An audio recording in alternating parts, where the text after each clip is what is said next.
The attack is likely to be the deadliest in Britain since 52 people were killed in suicide bombings on London's transport system in 2005.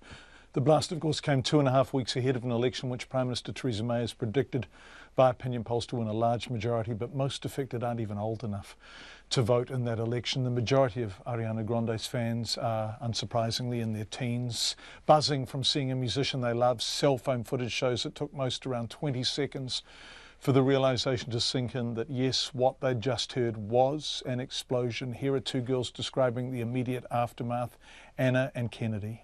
I was like, we need to run. So we started running. We ran straight out the doors, all the way down to the hotel. And all I could hear was screaming, people crying. Everyone was just running everywhere. It was completely madness. We looked at each other and then we were like, no, it can't be something that you see on the news all the time, that doesn't happen to people like us. And then all of a sudden, everyone just started screaming and running in every direction. And there was one girl, diagonal, wasn't there? And she tumbled. She tumbled from over the seats. She went over about three seats. Oh, she went with such a force.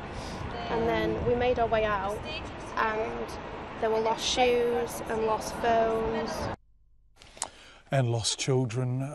The Chief Constable Ian Hopkins has just confirmed children are among the 22 people confirmed to have died. Many of the 20,000 concert goers were on the cusp of being allowed to go to things unsupervised. Around 17, 18-year-olds. Videos show parents outside the stadium hoping their child runs past in the mayhem. Meanwhile, other parents waited anxiously back at hotels. Elizabeth is the mother of Anna, the first girl we just heard from. We were in our room, me and my husband, and they just beat it down the door and fell in when they opened it. They'd run all the way down the road, all the way up the flights of stairs in the hotel, and just basically fell in the doorway.